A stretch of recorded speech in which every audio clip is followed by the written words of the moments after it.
வல்மீடியா நேயர்கள் எல்லோருக்கும் வணக்கம். மதுரையில் திருமங்கலத்தில் தெலுங்கு சமூகத்தோடைய இளைஞர் அமைப்பு கூட்டத்தில் ஒரு நபர் தமிழ் தேசியத்தை தவறாக பேசியிருக்காரு. அதை பற்றி பாரி அண்ணங்கிட்ட கேட்டு தெரிஞ்சுக்கலாம். வணக்கம்ண்ணா. வணக்கம். அதான் நான் மதுரையில் என்ன பண்ணியிருக்காங்க, இளைஞர் அமைப்பு ஒரு கூட்டம் நடத்துது தெலுங்கு சமூகம். அதில் என்ன சொல்கிறாருன்னா, நாம் தமிழ் கட்சியை பற்றி அவர் தப்பாக பேசியிருக்காரு. நாம் தமிழ் கட்சி தீவிரவாத அமைப்பு, பயங்கரவாதம்னு பேசியிருக்காரு. அப்புறம் வாள் எடுக்கட்டுமா, நாங்கள் விஜயநகர் பேரரசோடைய வாரிசு, மறுபடியும் நாங்கள் விஜயநகர பேரரசு நிறுவட்டுமாலாம் பேசியிருக்காரு. இதை பற்றி உங்களுடைய பார்வை என்ன? இது அவர் அந்த பேச்சை கேட்க நேர்ந்தது, முழுசாக கேட்க முடியல, பட் கொஞ்சம் கேட்டோம். அதில் பார்த்தீங்கன்னா சிரிப்பாக இருந்துச்சு அவருடைய அந்த பேசுகிற துணி. அவர் அங்கே எழுத்தாப்பில் பார்த்தீங்கன்னா ஒரு 30 பேர் உட்காந்துருக்காங்க.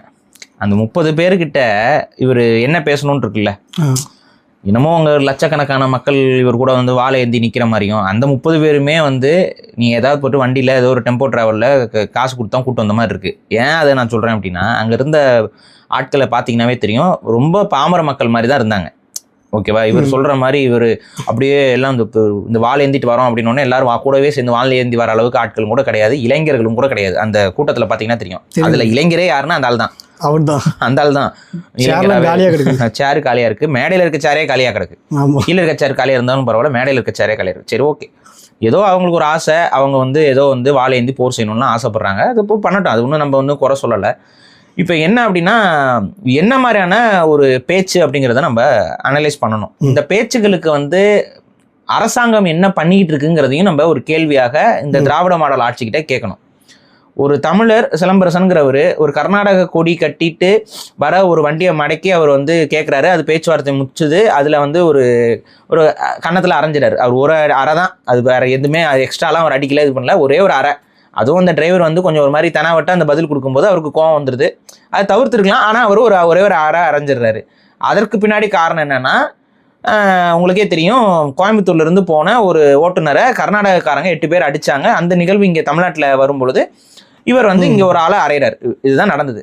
அரைஞ்ச அடுத்த நிமிஷம் நீங்கள் போயிட்டு வேகமாக போயிட்டு கைது பண்ணி அவருக்கு பின்ன குற்றவாளிக்குள்ள நிப்பாட்டுற மாதிரி நிப்பாட்டி அவரை அசிங்கப்படுத்தி அவமானப்படுத்தி, தமிழுக்காக ஒருத்தர் கோவப்பட்டா அவரை கைது பண்ண தெரியுது. இப்போ ஒருத்தர் தெலுங்குக்காக கோவப்பட்டு இருக்கான். ஆமா, அவர் கையை நீட்டினாருன்னு சொல்றீங்க, இவன் வாள் எடுத்து எல்லாரும் கொலை பண்ணுவேன்னு பேசியிருக்கேன். படை திரட்டுறது நீ என்னமோ பண்ணு, வாள் எடுத்து சண்டை போடுவோங்கிறான். அப்படின்னா வாள் எடுத்துன்னா என்ன பொருள்? தமிழ் தேசியம் பேசுபவர்களே கொலை செய்வேன்னு பேசுறான் அவன். அதை பேசுறான். அதுக்கு அடுத்து நாங்கள் சும்மா இருக்க மாட்டோம், வெட்டிடுவோம், இதெல்லாம் பேசியிருக்கான். வெட்டிட்டு போயிடுவோம் எல்லாம் பேசியிருக்கான். இப்போ இதுக்கு ஏதாவது நடவடிக்கை இந்த திராவிட மாடல் அரசு எடுக்குமா? இதுதான் நம்ம கேள்வி. அது எடுக்காது. ஏன்னா திராவிடம்னாவே தெலுங்கரை தான் அது குறிக்கும். நான் மட்டும் சொல்லலை, அவரே சொல்லி, அந்த நபரே சொல்றாரு. அந்த பேட்டியில அந்த பேச்சுல நீங்க கேட்டீங்கன்னா, இங்க திராவிடம்னு எதிர்க்கிறாங்களே, இந்த திராவிடம்ங்கிறது என்ன? கன்னடரை குறிக்குமா இல்ல மலையாளியை குறிக்குதா? மலையாளியும் கன்னடம் தான் இங்க தமிழ்நாட்டில் ஆட்சி செஞ்சுக்கிட்டு இருக்கானா? அவரே சொல்றாரு. இந்த தெளிவா கேட்டுக்கோங்க. நீங்க எல்லாம் என்ன சொல்றீங்க, திராவிட இயக்கம்னா தெலுங்கர்கள், கன்னடர்கள், மலையாளிகள், துளுவர்கள், அதுக்கப்புறம் யாரெல்லாம் இருக்காங்களோ அவங்க எல்லாரும் சேர்த்துக்கிட்டு இருக்கிறது தாங்க திராவிடம்னு சொல்றோம். ஆனா இந்த நபர் சொல்றாரு, கன்னடரு மலையாளிலாம் இங்க அமைச்சரா இருக்காங்களா? அமைச்சரா இருக்கிறதெல்லாம் யாரு? நாம தான் தெலுங்கர்கள் தான். அதனால திராவிடம்னு சொல்லாத, தெலுங்கர்னே வெளிப்படையா சொல்லு. அதை தான் நானும் சொல்றேன். திராவிடம்னே சொல்லல, தெலுங்கர்கள் தான் நான் சொல்றேன். உங்களை போனா தெலுங்கர்கள் கூட நான் சொல்ல, ஆதிக்க வெறி பிடித்த தெலுங்கர்கள் தமிழ்நாட்டை தமிழர் ஆளணும்னு சொல்லும் பொழுது உனக்கு எங்க இருந்து கோவம் வருதுன்னு தெரியல. அது அந்த எரியுதிரி மாலான்னு குப்பரக்காப்பட்டு போய் அந்த இடத்துல இருந்து உனக்கு கோவம் பொத்துக்கிட்டு நீ இறங்கி கத்திக்கிட்டு இருக்கீல்ல, இந்த கோபம் உன்னுடைய தெலுங்கு உணர்வுல இருந்து வருது இல்ல. இதைத்தான் நான் சொல்றேன். இந்த தெலுங்கு உணர்வு தான் எங்களுக்கு பிரச்சனை. நீங்க திராவிடனா இல்லடா, நீங்க தெலுங்கனா இருக்க. தெலுங்கர் ஆட்சி செய்யணும், தமிழ்நாட்டை தெலுங்கர் ஆட்சி செய்யணும், இதை நீ சொல்லிப்பாரு. இப்ப தமிழ்நாட்டை திராவிடர் ஆட்சி செய்யணும்னு சொல்லும் பொழுது குழப்பமா இருக்கா? நீ ஏன் சொல்ற திராவிடர்னு? நம்மளை தான் சொல்றாங்க, தெலுங்கர்களை தான் சொல்றாங்க, வேற யாரையும் அமைச்சரா இல்ல. நான் என்ன சொல்றேன், இனிமேல் நீ என்ன சொல்லு, தமிழ்நாட்டை தெலுங்கர்கள் தான் ஆட்சி செய்யணும்னு பேசு. இதே மாதிரி ஒரு 10 மேடை பேட்டு பேசு. உனக்கு ஏதாவது நிதி பற்றாக்குறை ஏற்படுதான்னு சொல்லு, நாங்களே காசு தரோம், போய் நீ போய் பேசு. எங்களுக்கு அது சாதகமா தான் அமையும். அது நீ இந்த மாதிரி உன்ன மாதிரி ஆட்கள் ஏமாத்திக்கிட்டு இருக்கனாலதான் இன்னைக்கு நீ சொல்றீல, உனக்கு இவ்வளவு தைரியமா நீ பேசுறீல. இதே தைரியம் ஆட்சி அதிகாரத்தில் இருக்கிற உன்னுடைய சொந்த சாதிக்காரனுக்கு ஏன் இல்ல? இதை கேளு நீ. ஏன்னா நீ இங்க ரெட்டியா இங்க ரொட்டி கூட விற்க முடியாதுடா. இது முதல்ல புரிஞ்சுக்கோ. நீங்க ரெட்டியா இருந்துட்டு இங்க ரொட்டி விற்கணும்னு நினைச்சீங்கன்னா கூட இது ரெட்டியோட ரொட்டின்னு சொல்லிட்டு எவனும் வாங்க மாட்டான். புரிஞ்சுக்கோ. நீங்க ரெட்டியா இங்க ஆட்சி செய்யல, இங்க தமிழர்கள்கிட்ட தங்களை தமிழர் போல காட்டிக்கிட்டு எங்களுடைய அடையாளத்துக்குள்ள வந்துக்கிட்டு ஏமாத்திக்கிட்டு இங்க அதிகாரத்துல உட்காந்துக்கிட்டு இருக்க. அதிகாரத்துல உட்கார்ந்து இருக்கக்கூடிய உன்னோட சமூக அமைச்சர்கள் எல்லாம் இருக்காங்கன்னு சொல்றீல்ல, அந்த அமைச்சர்களை ஒருத்தரை சொல்லு, நான் ஒரு தெலுங்கன், தமிழ்நாட்டை ஆட்சி செய்து கொண்டிருக்கிறேன், தமிழ்நாட்டில் இவ்வளவு பெரிய அதிகாரத்தில் நான் இருக்கேன்னு சொல்லு. சொன்னா அடுத்த முறை அந்த ஆளால வர முடியாது. ஆந்திராவில் சொல்றாங்க, அங்க போனா சொல்றாங்க. ஆந்திரால அவங்களோட சாதி மாநாடுகள்ல போகும்போது அது மட்டும் நாங்களும் மனவாடுதாங்க, நம்மெல்லாம் மனவாடுதாங்க. அப்ப நடிகர்களா இருப்பாங்க, அங்க போய் உட்காந்துக்கிட்டு அங்க பேசும்போது பேசிக்கலி ஐ பி தெலுங்கு காய் பிகாஸ் ஐ மீன் நாயுடு காய் அப்படின்னு சொல்லி பேசுவாங்க வெக்கமே இல்லாம. இங்க வந்து பாத்தீங்கன்னா தேவமாறு இதுன்னு என்னங்க சாதியா பிரிஞ்சுக்கிட்டு என்னங்க இது அப்படின்னு உட்காந்து இங்க நமக்கு வியாக்கியான படம் நடத்துவாங்க. அவங்க அங்க போகும்போது நாயுடு காய், நாயுடு காயா இருக்கனாலதான் தெலுங்கு காய். புரியுதுங்களா? என்ன இவங்களோட இந்த ஏமாத்து வேலையை தான் இங்க மக்கள் புரிஞ்சுக்கணும். நீ தெலுங்கராக இரு, உணர்வுள்ள தெலுங்கராக கூட இரு, எங்களுக்கு இதுல பிரச்சனையே கிடையாது. தெலுங்கர்களுக்கு இங்க வந்து அதிகாரம் வேணும்னு கேளு. இது ஏன் நாங்களே சொல்றோம். இப்ப இங்க தமிழ் தேசியத்து மேல இவங்களுக்கு என்ன கோவம்? தமிழ் தேசியவாதிகள் பலரும் சொல்ற ஒரு விஷயம் என்னன்னா, தமிழ்நாடு என்பது தமிழர்களுக்கான ஒரு நிலப்பகுதி, இது நமது தாய் பூமி. இப்போ தமிழர்கள் வேற மாநிலங்களில் போயிட்டு நாங்கள் அதிகாரத்தை கொடுன்னு கேட்பதை வந்து தமிழ் தேசியம் என்றைக்குமே ஆதரிச்சது கிடையாது. அதனால தான் தமிழர்கள் யாராவது வெளிநாடுகளில் அரசியல் அதிகாரத்துக்கு போகும்போது கூட நான்லாம் ஒரு வாழ்த்து பதிவும் கூட அவங்களுக்குலாம் போட்டிருக்க மாட்டேன். நீங்கள் பார்த்தீங்கன்னாவே தெரியும், நிறைய பேர் போடும்போதும் கூட அது வந்து அது ஒரு அறமற்ற போக்காக தான் நான் பார்க்குறேன். அவரவர் நாட்டில் அவரவர் ஆளணும், மற்றவர் நாட்டில் போய் நம்ம வாழலாம், அந்த நாட்டுக்கு நம்ம உதவி புரியலாம், அந்த நாட்டுடைய பொருளாதாரத்தில் பங்கீடு கொடுக்கலாம், அந்த நாட்டுடைய சட்டத்திட்டங்களுக்கு உட்பட்டு நம்ம வாழலாம். ஆனா அங்க போய் அந்த நாட்டு மக்களை நம்ம ஆளுதல் அப்படிங்கிறது அது ஒரு முறையற்ற போக்கு. இந்த முறையற்ற போக்கை வந்து காலங்காலமாக தமிழர்கள் யாரும் செய்யல. இப்ப தமிழ் மூவேந்தர்கள் வந்து பல முறை படையெடுத்திருக்காங்க, பல முறை வெளிநாடுகளுக்கு போயிருக்காங்க, படையெடுத்துலாம் வந்திருக்காங்க. ஆனா எங்கேயாவது மூவேந்தன் இங்க இருந்து போன ஒரு சோழ மன்னன் அங்க போய் உட்காந்து ஆட்சி செஞ்சுட்டு இருந்தான்? கிடையாது. அப்படி ஒரு நிகழ்வே இருக்காது, எங்கேயுமே இருக்காது. முழுக்க தமிழர்களுடைய பகுதியில் மட்டும்தான் அவர்கள் ஆட்சி அதிகாரத்தை செலுத்தினார்களே ஒழிய வேற ஒரு நாட்டு பகுதிக்கு போயிட்டு அவங்க அங்க ஆட்சி அதிகாரங்களை செலுத்தியது இல்லை. இதை வந்து முதல்ல புரிஞ்சுக்கோங்க. அங்க போனாலும் என்ன பண்ணுவாங்கன்னா, அங்க இருக்கிற ஒரு நபரை முடிசூட்டிட்டு வருவாங்க, இவங்களுக்கு வேண்டப்பட்ட ஒரு நபரை முடிசூட்டிட்டு வருவாங்க. ஏன்னா அதுதான் நியாயம்.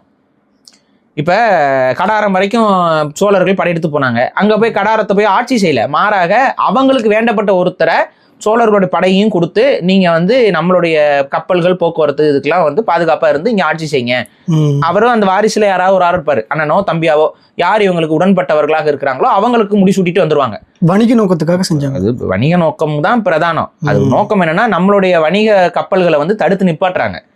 அப்ப அந்த இடத்துல நம்ம அதிகாரத்தை செலுத்த வேண்டிய கட்டாயம் நமக்கு இருக்கு, தேவைப்படுது. அப்ப நம்ம வேற வழி இல்லை. அவங்க வந்து அங்க போற கப்பல்கள் எல்லாம் அடிச்சு புரிஞ்சு கொள்ளையடிச்சிட்டு இருக்காங்க. அந்த கொள்ளையடிக்கிறது யாருன்னு பார்த்தா அந்த கொள்ளை கூட்டத்துக்குலாம் வந்து அந்த கடார அரசர் தான் வந்துட்டு ஆதரவா இருக்கிறாரு, அவர் தான் அந்த கொள்ளையடிக்கிறாரு. சோழ கப்பல்கள்ல வளங்கள் அதிகமா இருக்குங்கிறனால போராடப்படலாம். அப்ப வணிகர்களுக்கு பாதிப்பாகும். சோழ நாட்டோட வணிகம் செய்யறதுக்கு சீனர்கள் வரமாட்டாங்க. சீன தேசத்தோட வணிகம் தொடர்ந்துகிட்டு இருக்கு. அப்ப மலாய பகுதிகள், இந்த பகுதிகளுக்கெல்லாம் போய் வணிகம் போற வணிகர்கள் பயப்படுவாங்க, அஞ்சுவாங்க. உயிருக்கு உத்தரவாதம் கிடையாது, திருட்டு பயம் அதிகமா இருக்கு, அப்ப பாதுகாப்பு பத்தலை அப்படிங்கும்போது இது சிக்கலாகும். அப்ப அந்த இடத்துல வந்து அவங்க சொல்லி பாக்குறாங்க, ஓலை அனுப்பி பாக்குறாங்க, நீங்க அந்த இடத்துல இருக்கக்கூடிய கடல் கொள்ளையர்களை ஒடுக்கணும் அப்படின்னு சொல்றாங்க. அவன் வந்து அப்பெல்லாம் ஒடுக்க முடியாது, அது இதுன்னு அவன் பேசிக்கிட்டு இருக்கான். இது நீ ஒடுக்கலைன்னா நான் வந்து ஒடுக்குறேன் அப்படிங்கிறேன். இவன் எப்படி கடல் கடந்து இவ்வளவு தூரம் வந்துருவானான்னு சொல்லிட்டு தனாவட்டில் பதில் வருது. அப்ப கடல் கடந்து போய் தான் நம்ம பாடம் புகட்டணும்னு சொல்லிட்டு அங்க போய் அங்க பாடம் புகட்டிட்டு வராங்க. போகும்போது அப்புறம் அந்த பகுதியில் இருக்கிற அவங்களுக்கு வேண்டப்பட்ட ஒரு மன்னனை வந்து முடிசூட்டிட்டு வராங்க. இதுதான் நடந்தது. இதுதான் ஒரு மாண்பு, அறம். நம்ம போயிட்டு அடுத்த நாட்டில் போய் உட்காந்துட்டு ஆட்சி செய்யறதுங்கிறது அறம். அது வந்து ஒரு தேவையில்லாத பிரச்சனைகளையும் தொடர் துயரத்தையும் தான் உருவாக்கும், பல குழப்பங்களுக்கு விதியாக தான் அமையும். எடுத்துக்காட்டுக்கு வந்து பாத்தீங்கன்னா பிரிட்டிஷ் பேரரசு. பிரிட்டிஷ் பேரரசு என்ன பண்ணா, எங்கெங்கெல்லாம் போறானோ அங்கெல்லாம் அவன் ஆட்சி செய்ய ஆரம்பிச்சான். எந்தெந்த நாட்டெல்லாம் கைப்பற்றுறானோ அவன் அங்க உட்காந்து பிரிட்டிஷ் காலனி அப்படின்னு சொன்னான். அது என்னாச்சு? இன்னைக்கு வரைக்கும் அந்த அவன் பிரிட்டிஷ்காரன் கால் எடுத்து வச்ச அத்தனை நாடுகள்லயும் இன்னைக்கு குழப்பமும் பிரச்சனைகளும், அங்க இருக்கக்கூடிய மக்களுடைய உரிமைகளும் அங்க வளங்களும் பெரிய அளவு பாதிப்புகளாய் நிக்குது, தொடர்ந்துகிட்டு. இன்னைக்கு வரைக்கும் பிரிட்டிஷ்காரன் வந்து சொதப்பி விட்ட சொதப்பல் வந்து உலக நாடுகள்ல பல நாடுகளுக்குள்ள போராகவே மாறி நிக்குது. எல்லாத்துக்கும் காரணம் இவன் தான், இந்த பிரிட்டிஷ்காரனுக்கு தான். இதே போல இப்ப நீங்க அலெக்சாண்டர் எடுத்துக்கோங்க. அலெக்சாண்டர் உலகத்தையே ஆளணும்னு சொல்லிட்டு அவன் படையெடுத்து அப்படியே வந்தான், இங்க இந்தியாவோட வடபகுதி வரைக்கும் வந்தான். வந்து அவனோட அதிகாரி அவங்களுக்கு அவனுடைய பிரதிநிதிகளை அங்கே இங்கே செக்குலர்ஸ் நிக்காடுற வரைக்கும் அவன் வந்து தன்னோட பிரதிநிதிகளை இங்கே ஆட்சியில் அமர செஞ்சான். கடைசியில் என்ன ஆச்சு? அவனாலேயே அந்த ஆட்சி அதிகாரத்தில் அலெக்சாண்டர் இறந்ததுக்கு அப்புறம் அந்த ஆட்சி வந்து முழுக்க உடஞ்சு சுக்குநூறா போச்சு. ஆமாம், இதுதான் நடந்தது. அப்போ இதான் முதல்ல நம்ம புரிஞ்சுக்கணும்.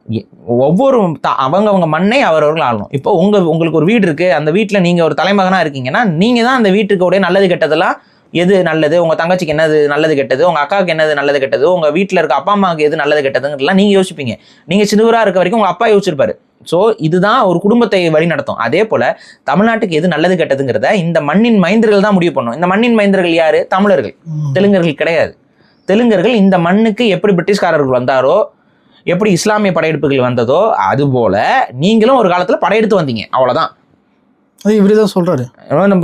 அதான் அந்த பெருமையே உங்களுக்கு இருக்கு பாருங்க. விஜயநகர பேரரசு ஆக்சுவலாக அதில் வந்து பெருமைப்படுறதுக்கு தெலுங்கர்களுக்கு ஒன்றும் கிடையாது. ஏன் அப்படின்னா தெலுங்கர்களுக்கும் விஜயநகர பேரரசுக்கும் பெரிய அளவு சம்மந்தம் இல்லை. விஜயநகர பேரரசில் வேலை செஞ்சீங்க நீங்கள். ஒன்றும் அந்த அரசர்களுடைய மரபோ அரசர்களுடைய கூட்டமோலாம் கிடையாது. இதை முதல்ல நீங்கள் புரிஞ்சுக்கணும். விஜயநகர பேரரசில் நீங்கள் வேலைக்காரர்களாக இருந்தீர்கள், படை வீரர்களாக இருந்தீர்கள். அவங்க சொல்கிற இடத்துக்கு சண்டை போடுறதுக்கு வந்தீங்க, வாழந்திக்கு தான் வந்தீங்க. அதுலலாம் எங்களுக்கு மாற்றுக்கிறது இல்லை. வாழந்தி தான் அங்கே இப்படி ஓ அப்படிங்கிறீங்களா, அந்த ஓ அப்படி தான் வந்த நீ, அவ்வளோதான். ஸோ அதெல்லாம் எங்களுக்கு மாற்றுக்கிறது கிடையாது. ஆனால் நீ வந்து கிருஷ்ணதேவராயரோட வாரிசு கிடையாது. அவங்களாம் துளு மரபு, புரியுதா? அதே போல ஹொய்சாலா மரபு அங்கே இருக்கு, துளு மரபு இருக்கு. ஆனால் தெலுங்கு மரபுன்னு ஒன்று விஜயநகரத்தில் இல்லவே இல்லை. முதல்ல அதை புரிஞ்சுக்கோ. தெலுங்கர்கள் அங்கே விஜயநகர பேரரசுக்கு கீழே இருந்து ஆட்சி செய்த அவங்களுடைய அடப்பக்காரர்களாகவும் அவர்களுக்கான வேலையாட்களாகவும் அவர்களுடைய நிர்வாகத்தை பார்த்து கொண்ட படை வீரர்களாகவும் நிர்வாக அதிகாரிகளாகவும் தான் இருந்தாங்க. அப்படிதான் தமிழ்நாட்டுக்கு அவங்க படையெடுத்து வரும்போது உங்களெல்லாம் நிர்வாக அமைப்புகளாக அமர செஞ்சுட்டு அப்பாயின்மெண்ட் பண்ணிட்டு போனாங்க. அதனால தான் அங்கங்க அந்தந்த ஊர்ல அங்கங்க கொஞ்சம் கொஞ்சமா செதறி இருக்கீங்க. காரணம் என்னன்னா அதிகாரிகளா நீங்க வந்தீங்க. அங்க வந்து வரிய அது ஒன்றும் வரியெல்லாம் வந்து வசூல் பண்றதுலாம் இல்லை, திருடுறது தான். அவன் வந்து இங்க இருக்க இந்த நாட்டை வந்து முழுசா கொள்ளையடிச்சான். அந்த கொள்ளையடிக்கும் போது இதெல்லாம் கரெக்டா பார்த்து பகுத்துக்கு எங்களுக்கு அனுப்புப்பான்னு சொல்லும்போது நீங்க அது நின்று செஞ்சுக்கிட்டு இருந்தீங்க. இதுதான் வேலை, புடுங்கி கொடுக்குற வேலை. அது புடுங்கி வேலைன்னு என்று நான் சொல்லலாம்னு நினைக்கிறேன். புடுங்கி கொடுக்கும் வேலை, புடுங்கி வேலை. இந்த புடுங்கி வேலையை தான் நீ பண்ணிட்டு இருந்த. இதை தான் பண்ணிட்டு இருந்த. இது பண்ணிட்டு உனக்கு எதுக்கு இந்த ஆணவம், எதுக்கு இந்த ஆட்டம்? சரி, இதெல்லாம் இந்த ஆளு பேசுனதுக்கு நம்ம பேசுறோம். அடிப்படையில் என்னன்னா, இங்க தமிழ் தேசியம் தெலுங்கரை எதிர்க்குதா அப்படின்னா இல்லை. ஏன் அப்படி நம்ம சொல்றோம் அப்படின்னா, இங்க தமிழ்நாட்டுக்குள்ள தெலுங்கர்களுடைய முன்னோர்கள் வந்தாங்க. இப்ப இவன் வந்து இங்கதான் பிறந்து வளர்ந்துருப்பான். இவன் இங்கே தான் வந்து இந்த மண்ணில் தான் வந்து பிறண்டிருப்பான். இந்த மண்ணை தமிழர்கள் நடந்து போன மண்ணில் தான் அவன் உருண்டிருப்பான். அந்த மண்ணை தான் எடுத்து வாயில் போட்டு அப்பிருப்பான். அப்படி பண்ணியிருப்பாங்க. அம்மா வந்து 4 சப்புன்னு அப்பிருப்பாங்க. அப்பிட்டு ஏன்டா மண்ணு திங்கிறிய, தமிழன் காலடிப்பட்ட மண்ணை தின்னு வளர்ந்துட்டு இருக்கியடா அப்படின்னு சொல்லி இப்போ சப்புன்னு அறியும் போது அவனுக்கு அது அம்மா அப்படின்னு, அம்மான்னு சொல்லாது அம்மேன்னு சொல்லு அப்படின்னு சொல்லி போட்டு அடிச்சிருப்பாங்க. அப்புறம் வந்து இன்னும் இப்படிலாம் அடிச்சிங்கன்னா நான் வீட்டுக்கு போயிடுவேன் அப்படின்னு அவன் அழுதுருப்பான். அவன் அழுதுருக்கும் போது வீடுன்னு சொல்லாத, அதுக்கு என்னங்க தெலுங்குல வீடுலு அப்படின்னு சொல்லு வீடுலுக்கு போயிருப்பேன் அப்படின்னு சொல்லு அப்படின்னு. முதல்ல நீ ஏன்டா தமிழ்ல பேசுற, தெலுங்கு உணர்வே உனக்கு இல்லையாடா அப்படின்னு சொல்லிலாம் புளிர் நான் சப்புன்னு அடிச்சிருக்காங்க. நீ இந்த உனக்கு அவ்வளவு உணர்வு இருந்துச்சுன்னா நீ மேடை போட்டு நீ எதுல பேசியிருக்கணும்? நீ தெலுங்குல பேசியிருக்கணும். எந்த மணவாடு அப்படி, அது மலையாளம் மாதிரி வருது. சரி விடுங்க. எந்த மணவாடு, எந்த நம்ம மணவாடு வாழ் ஏந்துலுலு அப்படின்னு சொல்லி லுலு அப்படின்னு போயிட்டு இருக்கணும். நீ அதை விட்டு நீ என்ன பண்ணிட்டு இருக்க? தமிழ்ல பேசிட்டு இருக்க. ஏன்டா உன் உணர்வை வெளிப்படுத்துறதுக்கே வேற ஒரு மொழியை கடன் வாங்கி பேசிக்கிட்டு சொல்லிவிட்டு என்ன நீ இனமா தரன்ற? நீ இப்ப அந்த இனம் என்ன இனம்? தெலுங்கு இனம்னு சொல்ல வர. இந்த தெலுங்கு இனம்ங்கிறது எதை வச்சு நீ வரையறுக்கிற? ஏன்னா நீ உன் சாதி மட்டும் சொல்லல. அவர் ஏதோ ஒரு குறிப்பிட்ட ரெட்டியோ ஏதோ ஒரு சமூகத்தை சார்ந்தவர் போல உன் சமூகத்தை மட்டும் நீ சொல்லல இனம்னு. நீ தெளிவா சொல்ற, நம்ம வந்து எம்பிசில இருந்தாலும், நம்ம பிசில இருந்தாலும், நம்ம எஸ்சியில இருந்தாலும் நம்ம எல்லாம் ஒன்னா தரணும், இனமா தரணும்னு சொல்ற. அப்ப ஒரு சமூகம் அது அப்படி இருக்காது. ஒரே சமூகம் வந்து எஸ்சியில, ஒரே சமூகம் பிசியில, ஒரே இதுன்னு இருக்காது. அப்ப இது மொழிவழி இனத்தை தான் நீ சொல்ற. அது தெலுங்கு இனத்தை தான் நீ சொல்ற. இப்ப உனக்கு தெலுங்கு இனம்ங்கிறது உனக்கு எப்படி இவ்வளவு தெளிவா தெரியுது? குடிய வச்சு தெரியுது. நம்ம ரெட்டி, நம்மளுடைய தாய்மொழி வந்து தெலுங்கு. நம்ம தமிழ்லயே பேசினாலும் தமிழ்ல நம்ம மாட்டுலாடுறோம். அதனால நம்ம தெலுங்கர்கள் அப்படிங்கிறது உனக்கு தெளிவா தெரியுது. உன்னுடைய மொழியை வச்சு நீ உன்னை நான் ஒரு தெலுங்கர் அப்படின்னு வரையறுத்துக்கிற பாரு. இதை நான் வரவேற்கிறேன். அதே போல என்னது மொழியை வைத்து, எனது குடியை வைத்து நான் ஒரு தமிழர் அப்படிங்கிற நான் வரையறுத்துக்கும் பொழுது உனக்கு ஏன் எரியுது? இவ்வளவுதான் கேள்வி. அப்ப நான் என்ன தமிழன்னு சொல்லும்போது பிரிவினைவாதம், நீ உன்னை தெலுங்கன்னு சொல்லும் பொழுது பக்கவாதமாடா? இந்த கேள்வி வருதுல்ல, என்ன நோக்கம் இவங்களுக்கு? அப்ப தமிழனா இருக்கக்கூடாது, தெலுங்கனா இருப்போம், தெலுங்கனா இருப்போம். ஆனா தமிழன் ஆயிடக்கூடாது. ஐயோ என்ன தமிழன் நாம் தமிழருங்கிறாங்க. அவன் சொல்லும் போது பாத்தீங்களா, அதை நாம் தமிழருங்கிற அப்படின்னு அந்த வாயில நடுக்கம். அதுலயே அந்த நாம் தமிழருங்கிறதே அவன் வாயில ஒழுங்கா வரல, நடுக்கம் உனக்கு வருது. இதுக்கு எதுக்கு இந்த வெறி? எதுக்கு உனக்கு? அது மட்டும் இல்லைன்னா இப்போ வந்து அவர் என்ன சொல்றாருன்னா, நீங்க வந்து தமிழர்னு சொல்றீங்கல்ல, இது ஒன்றும் பருப்புலாம் வேவாது, நாங்க வந்து படை திரட்டுவோம் அப்படின்லாம் சொல்றாரு. உன்னோட தெலுங்கு வடை மட்டும் சுற்றுமா, வெந்துருமா? சொல்லு, நீ என்ன படையை தட்டுவ சொல்லு? தெலுங்கு படையை திரட்ட போறியா? அந்த ராமன் வந்து அனுமார் படையை திரட்டின மாதிரி தெலுங்கு படையை திரட்ட போறியா? அப்படியே வந்துட்டு எல்லாம் வருவீங்களா? எனக்கு புரியல, என்ன பண்ண போற? தமிழ் தேசியத்துல 10 லட்சம் பேர் வந்து நம்மளை அழிக்கிறதுக்காக இருக்கிறாங்க. யார் ஒன்று அழிக்கிறதுக்கு இருக்கா சொல்லு? நீ யாரை குறை சொல்றியா? அவங்க மேலேயும் நமக்கே 1000 விமர்சனம் இருக்கு. அவங்களே வந்து வேட்பாளர்கள்ல பொறுப்பாளர்கள்லாம் தெலுங்கர்கள் தான் பண்ணிட்டு இருக்காங்க. நம்ம அதை விமர்சனம் பண்ணிட்டு அலையிறோம். தேவையில்லாம ஓவரா தூக்கிட்டு வராதிங்க. தமிழன் அடிபட்டாங்க கூட இது அப்படின்னு சொல்லி காந்திய வேடமும் இயேசு வேடமும் போட்டு சுத்திக்கிட்டு இருக்காங்க. நம்ம இங்க அவங்கள விமர்சனம் பண்ணிட்டு இருக்கோம். இவன் வந்து அவங்கள விமர்சனம் பண்றானா? கிறுக்கு பையன். நான் ஒரு அடிப்படையான ஒரு கேள்வி கேட்கிறேன். இப்ப தெலுங்கர்களை எதிர்த்து தமிழ் தேசியவாதிகளோட ஸ்டேட்மெண்ட் என்ன? இதை மட்டும் நீ பதில் சொல்லு. தெலுங்கர்கள் இந்த மண்ணில் வாழ்றாங்க, அவங்க படையெடுத்து ஒரு காலத்துல வந்தாங்க. அவங்களுடைய பேரர்களோ பேத்திகளோ அவங்களுடைய வம்சாவளிகள் தான் இன்னைக்கு இங்க இருக்கீங்க. நீ ஒன்றும் படையெடுத்து வரல. அப்ப தமிழ்நாட்டுக்குள்ள பிறந்த ஒரு குறிப்பிட்ட வருடத்துக்கு முன்னாடி பிறந்திருக்கக்கூடிய தெலுங்கர்கள் தமிழ்நாட்டவர்களாக இருக்கிறார்கள். அதுல உங்களை யாரும் வந்து இங்க இருந்து கிளம்பி போகலாம்னு சொல்லல. நம்ம என்ன சொல்றோம்னா, உங்களுக்கு ஒரு சதவீதம் இருக்குல்ல, மக்கள் ஜனத்தொகை இருக்குல்ல, நீ சொல்றல நாங்க வாள் எடுத்துட்டு வந்தோம்னா அந்த வாள் எடுத்து எத்தனை பேர் வருவீங்க? அந்த கணக்கு தான் எங்களுக்கு வேணுங்கிறோம். அந்த கணக்கு எடுத்துக்கிட்டு, ஓ நீ வந்து இப்போ 5 லட்சம் பேர் இருக்கியா, இல்லை 10 லட்சம் பேர் இருக்கியா, இல்லை 50 லட்சம் பேர் இருக்கியா, இந்த 50 லட்சம் பேருக்கு என்ன அதிகாரமும் என்ன மாதிரியான உரிமைகளும் இந்த மக்கள் தொகைக்கு எத்தனை சீட்டு, இதை பார்த்து நாங்கள் கொடுக்குறோங்கிறோம். இது உனக்கு ஏன் எரியுது? இப்போ பெரும்பான்மையாக நாங்கள் இருக்கோம், தமிழர்கள் இருக்கோம். இப்போ தமிழர்கள் ஒவ்வொருத்தவங்களும் ஒவ்வொரு குடி இருக்கு. அந்தந்த குடிகளும் குடிவாரி கணக்கெடுப்பு எடுக்கணும்னு சொல்கிறோம்.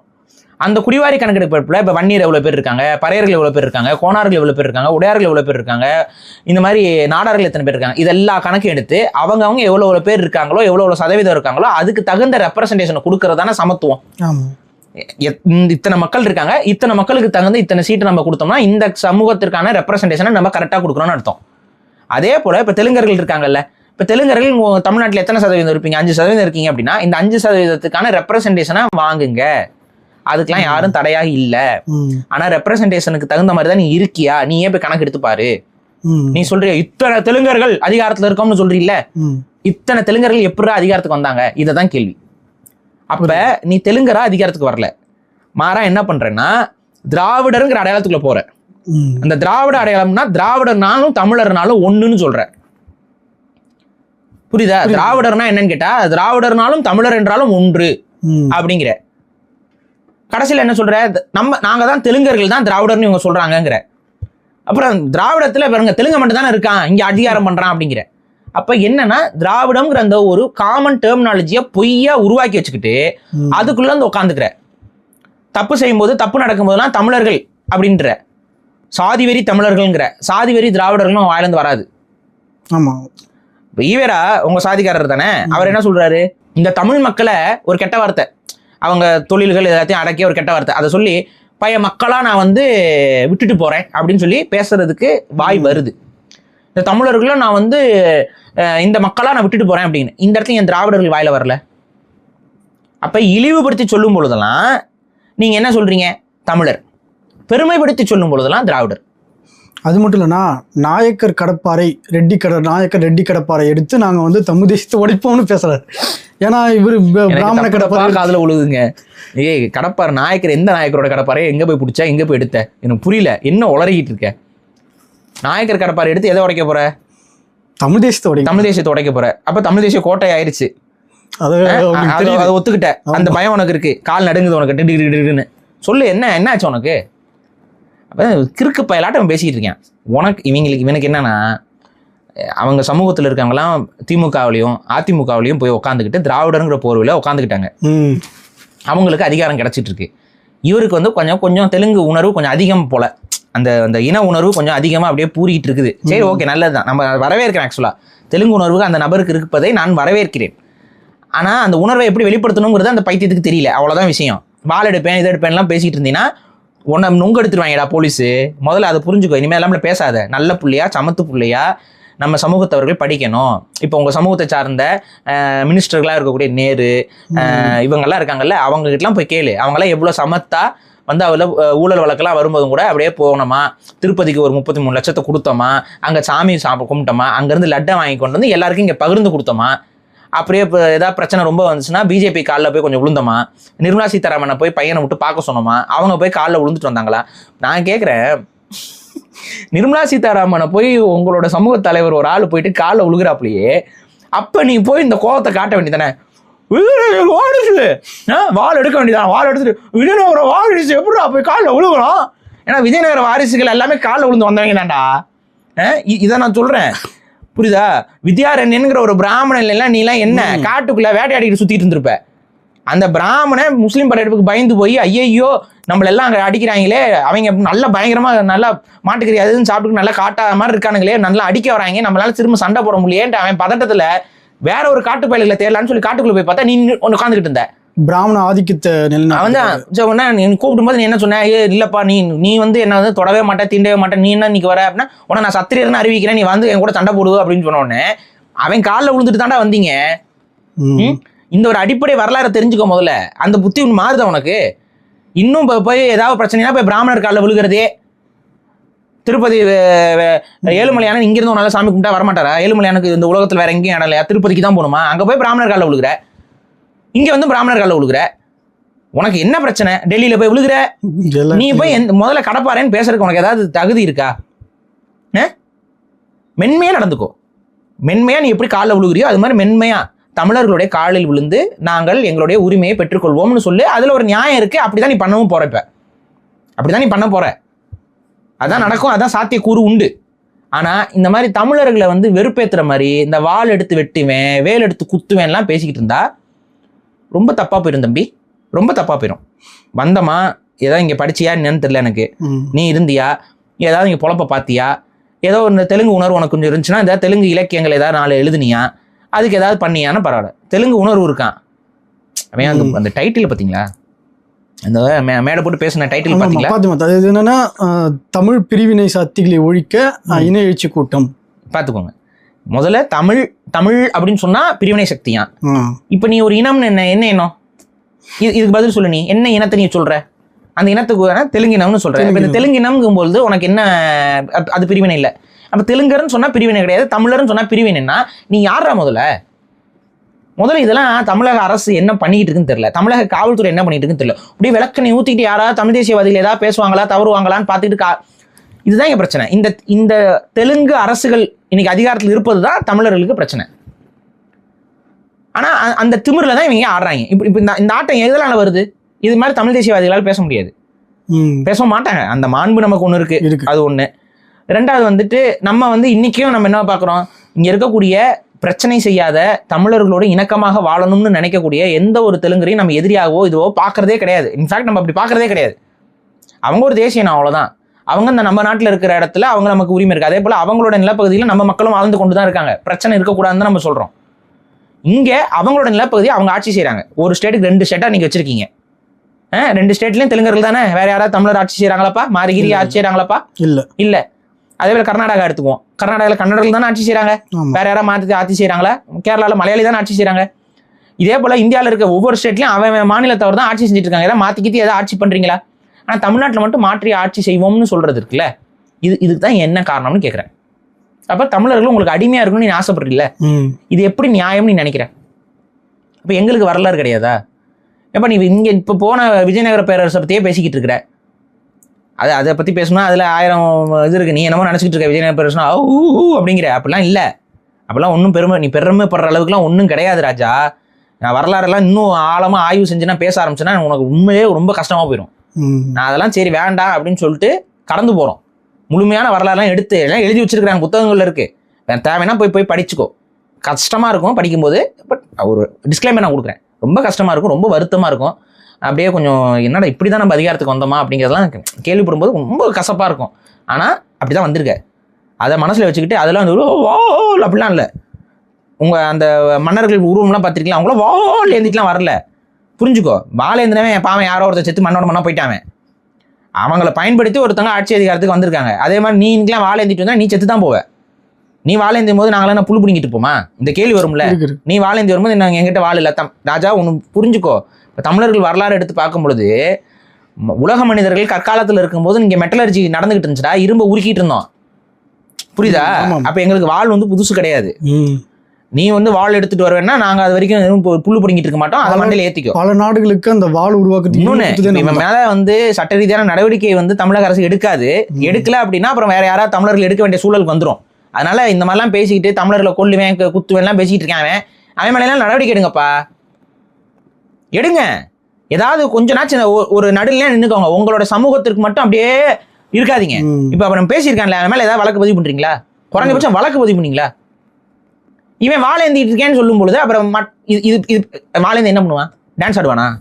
இந்த ஆட்டம் ஆடுவாங்களே, அந்த மாதிரி துணியை பிடிச்சிட்டு ஆடுவாங்க அவங்க, அது மாதிரி இப்படி ஆடுவானா? அவன் என்ன பண்ணுவான்? அவன் வாழேந்திக்கிட்டு சண்டைக்கு தயாராக தான் தெரியல. அவங்ககிட்ட தான் கேட்கணும், வாழேந்தி நீ என்ன பண்ண போற? சரி சண்டைக்கு போடுற கேஸ்லாம் உன் மேலே விழுகாதா? எங்க மேலே தான் விழுகுமா? உன் மேலாம் விழுகாதா?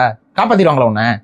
என்னடா பேசிக்கிட்டு இருக்க? லூஸ் அவர் பேசுறாரு. நீ வந்து என்ன நீ கேட்கணும்? இங்க பாருங்க, நாங்க இவ்வளவு நாளா இருக்கிறோம், எங்களை வந்து பிரிச்சு பேசாதீங்கன்னு சொல்றீங்கன்னா கூட ஒரு நியாயம் இருக்கு. உன்னை நாங்க பிரிச்சும் பேசல. உனக்கு என்ன பிரச்சனைனா இங்க தமிழர்கள் தமிழ் தேசியம் பேசிட்டு அதிகாரத்துக்கு வந்துருவாங்களான்னு பதற பயம் இருக்கு.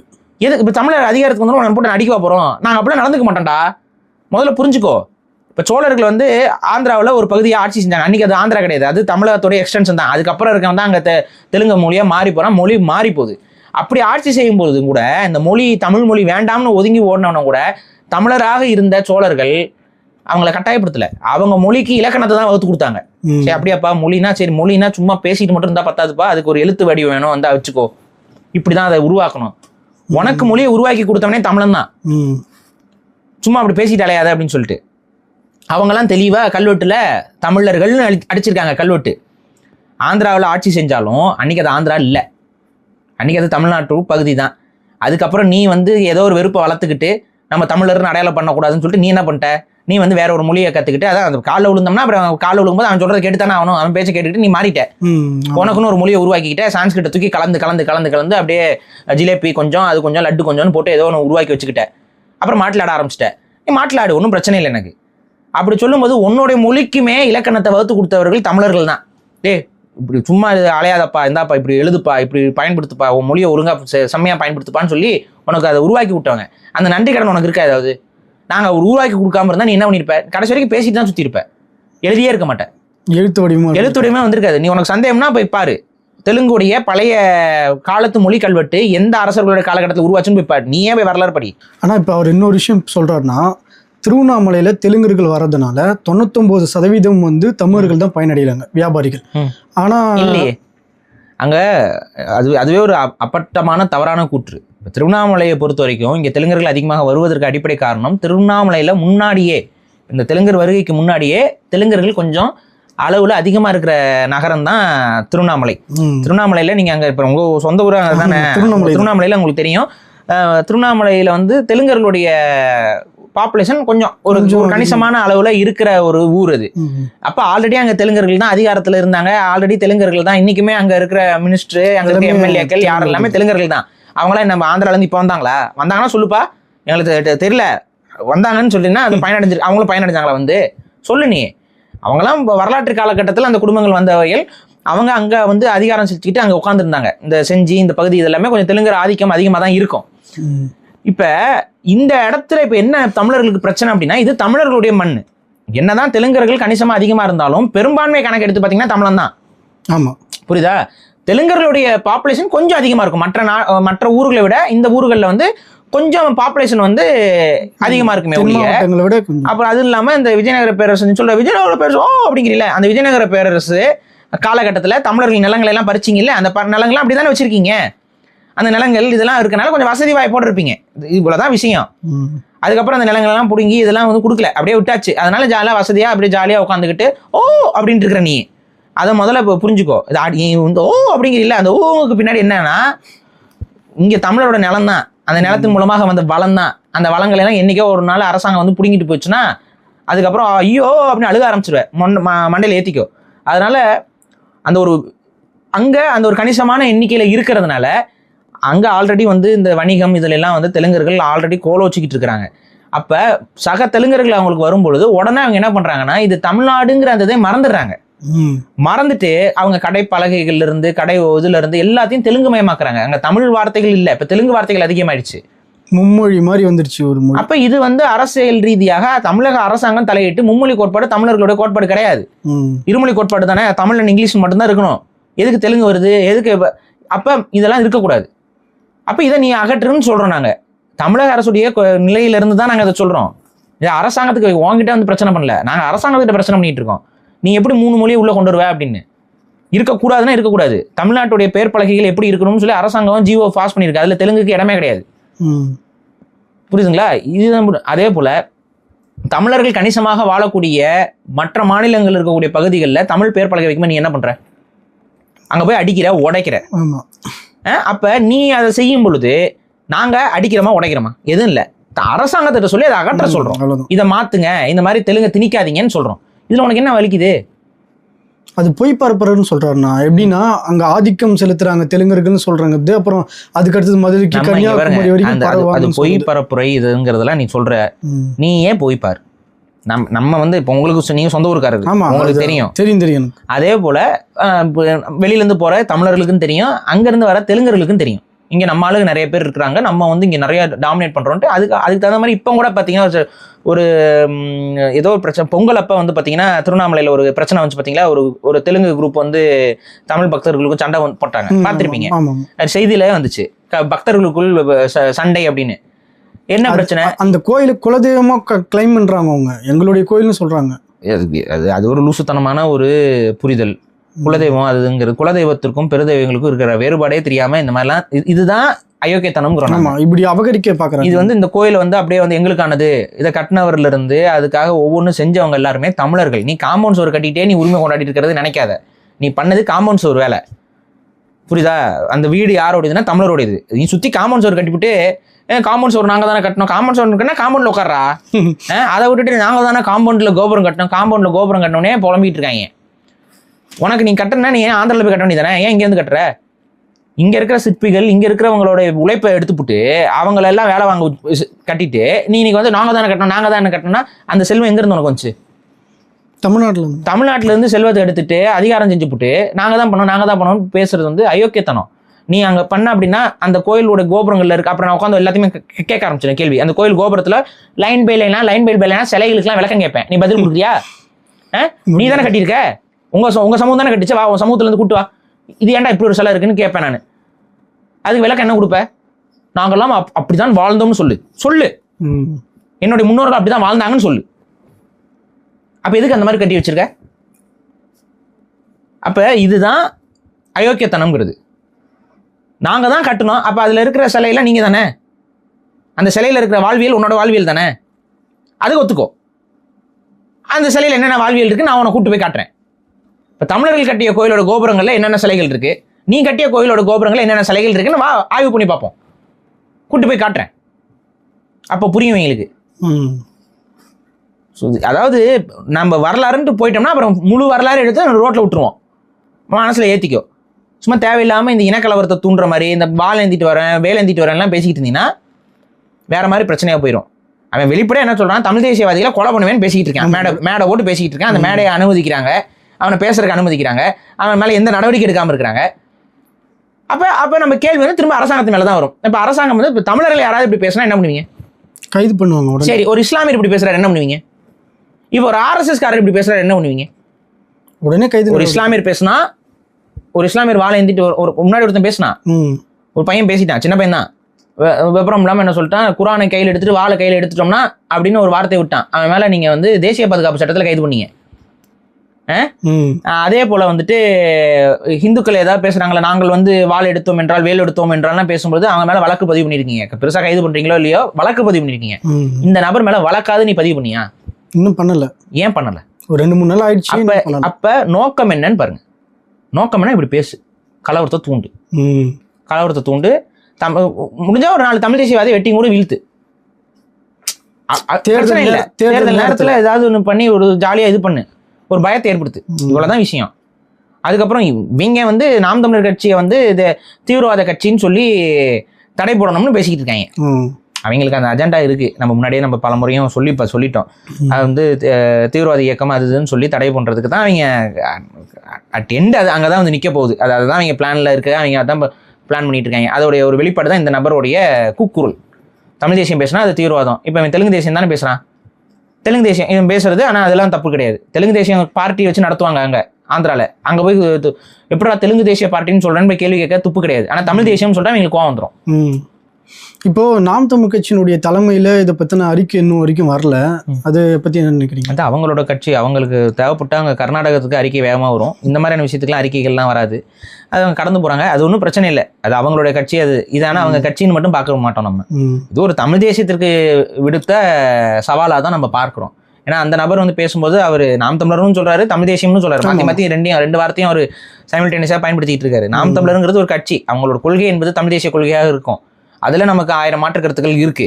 ஆனா அவங்களோட பேஸ் கொள்கை என்று அவங்களோட சொல்லிக்கிறாங்க. அவங்களோட நடைமுறையை விட்டுருங்க. அவங்க சொல்லிக்கிறது தமிழ் தேசியம் தான் சொல்லிக்கிறாங்க. அப்படிதான் சொல்லிக்கிறாங்க. அப்ப அவங்களுக்கும் பொருந்தும், மற்ற தமிழ் தேசிய இயக்கங்களுக்கும் பொருந்தும். அப்ப எல்லா இயக்கங்களையும் பார்த்துதான் இந்த ஆளு வாழை ஏந்துவேன், வேலை ஏந்துவேன், அழகு குத்திக்குவேன், பூ மிதிப்பேன், தேவைப்பட்டா எரி எண்ணெய் ஊற்றி எரிச்சுக்குவேன் அப்படின்னு அவர் புலம்புறாரு. நீ அதெல்லாம் பண்ணு, அது உன் பிரச்சனை. அடுத்து தமிழர்கள் மேல கை வச்சுன்னா நீ வேலை, நீ காலி.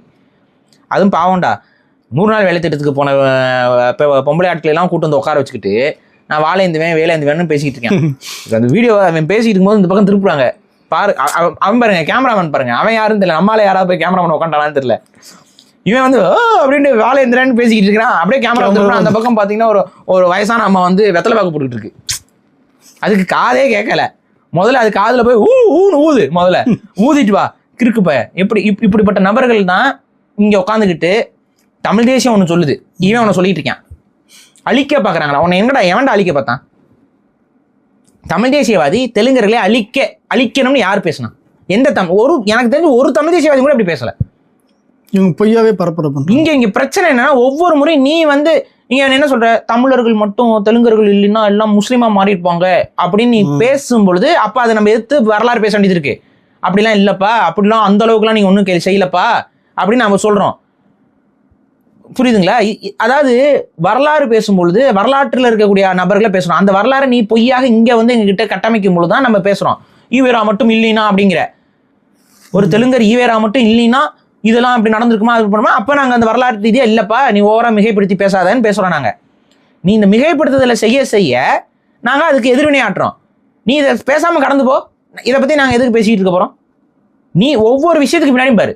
இதே போல ஒரு அம்மா, ஒரு தெலுங்கு அம்மா, அந்த அம்மா என்ன பண்ணுச்சு? தமிழர் வரலாறுலாம் பொய் வரலாறுன்னு சொல்லி பேசிச்சு. அது இப்படி பேசணும்னால அப்புறம் நம்ம திரும்ப கேள்வி கேட்கிறோம். நீங்க சும்மா இருந்தீங்கன்னா நாங்க எதுக்கு அவங்களை வம்பிழுக்க போறோம்? நாங்க தமிழ்நாட்டை தமிழர் ஆளணுங்கிறோம். இதுல உன்னை நீ அதுக்கு தெலுங்கர்கள்லாம் உதவி செய்யணும்னு சொல்ல, எது நாங்க சொல்ல. தமிழ்நாட்டை தமிழர் ஆளணும்னு சொல்லும் போது உனக்கு ஏன் பொத்துக்கிட்டு வருது? ஏன்னா நீ தமிழனா இருந்ததே இல்லை. இன்னைக்கும் எல்லா நாளும் நீ தெலுங்கனா தான் வாழ்ந்திருக்க. நான் நீ மாறணும்னு சொல்லல. உனக்கான விகிதாச்சார அடிப்படையில உரிமைகளை கட்டாயம் கொடுத்து தான் ஆகணும். அதுதான் ஒரு ஜனநாயக போக்கு. இதுலயும் நாங்க மாறுபடல. உனக்கு எதுக்கு எரியுது? அப்போ உனக்கு எது எரியுதுன்னா, தமிழர்கள் ஆட்சி அதிகாரத்துக்கு வந்துருவாங்களோங்கிற எரிச்சல். இந்த எரிச்சலுக்கு நாங்க எப்படா மருந்து கொடுக்க முடியும்? நீ போய் டாக்டர் கிட்ட, அந்த உமாராணி அந்த அம்மா டாக்டர் தான், போய் அதுகிட்ட போய் படு. அந்த என்னமோ எரிச்சல்னு சொல்லுவாங்க. அந்த எரிச்சலுக்கு என்ன மருந்துன்னு சொல்லி கொடுப்பாங்க. அந்த லேகியத்தை தடவிட்டு உட்காந்துரு. நாங்க என்ன பண்ண முடியும்? அந்த லேகியத்தை தடவிட்டு உட்காந்துரு, அந்த எரிச்சல் போகுதான்னு பார்ப்போம். இப்போ தமிழ் தேசியத்துக்கு எதிராக இவங்க தெலுங்கு சமூகத்தை ஒருங்கிணைச்சு பண்ணணும். அதெல்லாம் ஒருங்கிணைய மாட்டாங்க. அப்படி ஒருங்கிணைந்தால் தமிழ் தேசியத்துக்கு தான் லாபம். அது புரியுதா? நீங்க அப்படி சப்போஸ் ஒருங்கிணைக்கணும்னு ஆசைப்பட்டா நீ போய் தாராளமா ஒருங்கிணைச்சிருக்கோம் தான் சொல்றேன் நான். தெலுங்கர்களாக நீ ஒருங்கிணைச்சு தெலுங்கர்கள் தான் தமிழ்நாட்டை ஆளணும் நீ சொல்லு. நீ அதை சொல்லணும் தான் நாங்களே எதிர்பார்க்கிறோம். அதை சொல்லு, அதை ஒருங்கிணைக்க முயற்சி பாரு. வரமாட்டான்டா. ஏன்னா இங்க அதிகாரத்தை பெற எவனுமே தெலுங்கராக அதிகாரத்தை பெறல. எல்லாம் அவங்க திராவிடங்கிற அடையாளத்துக்குள்ள உட்காந்துட்டு அவங்களோட அவங்களும் உங்களை எல்லாம் வாழ வைக்கணுங்கிறதுக்காகலாம் அதிகாரத்துக்குள்ள இல்ல. நீ இவ்வளவு கதற இல்ல, நாளைக்கு உன் மேல நடவடிக்கை எடுத்தாலும் கூட எடுக்க மாட்டாங்க. கவலைப்படாத, பயப்படாத, எடுக்க மாட்டாங்க. இல்லை உங்களுக்கு தான் எடுக்க மாட்டாங்க. இப்போ எவ்வளவு கேவலமா சொன்னாலும் அவங்க எடுக்க மாட்டாங்க. இதுனா எடுக்க மாட்டாங்க, நமக்கு தெரியும். ஏன்னா அவங்க ஆளுக்கு தானே, அவங்க சாதிக்காரங்க தானே, அந்த சாதி உணர்வு இருக்கும்ல, அந்த சாதி வெறி இருக்கும்ல. இதான் தொடர்ந்து நடந்துட்டு நம்ம பார்த்துட்டு இருக்காங்க. எடுக்க மாட்டாங்க, நீ பயப்பட தேவையில்லை. ஆனா உன் மேலே அப்படி சப்போஸ் நடவடிக்கை எடுத்தாலும் இவங்களாம் யாரும் வாய திறக்க மாட்டாங்க. அதை முதல்ல புரிஞ்சுக்கோ. நீ தான் கடைசியில் அனாதையாக போவேன். ஸோ அதை மனசில் ஏற்றிக்கிட்டு இங்கே தெலுங்கர்கள் உங்களுடைய உணர்வோடு இருக்கிறதுல எங்களுக்கு எந்த பிரச்சனையும் கிடையாது. ஆனால் அந்த உணர்வை உங்களுடைய குடும்பத்துக்குள்ளே தெலுங்கு பேசுறதுலையும் உங்கள் தாய்மொழியை மறவாமல் உங்கள் குழந்தைகளுக்கு சொல்லிக் கொடுக்குறதுலையோ அதுக்கு நீ பயன்படுத்து. அது பிரச்சனை எங்களுக்கு இல்லை.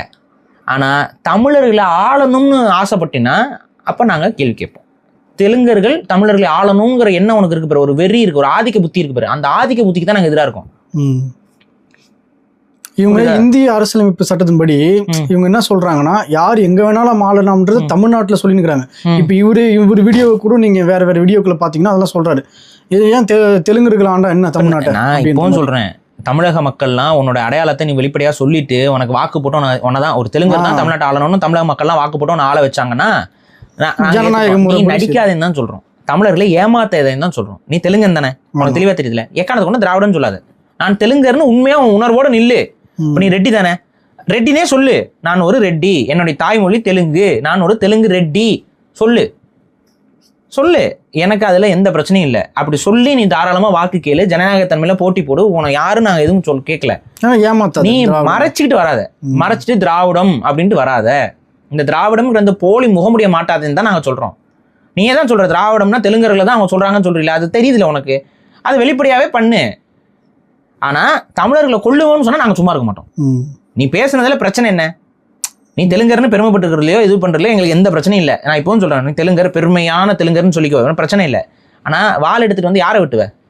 அவர் தமிழர்களை தான் சொல்றாரு. அப்ப அதான் இங்க பிரச்சனை. தமிழர்களை வெட்டுவேன்னு நீ பேசிக்கிட்டு இருக்க, உன்னை இந்த அரசாங்கம் அனுமதிக்குது, உன்னை கைது பண்ண மாட்டேங்குது. அப்பதான் இங்க பிரச்சனை வருது எங்களுக்கு. அதை தான் நம்ம இங்கே பதிவு பண்ணுறோம். நீங்கள் சொல்கிறதன் மூலிமா மக்களுக்கு புரிஞ்சிருக்கும் தமிழ் தேசியம் தான் தமிழ்நாட்டுக்கு ஒரே தீர்வுன்னு சொல்லிட்டு உங்களுக்கு புரிஞ்சிருக்கும். நன்றி. நன்றி.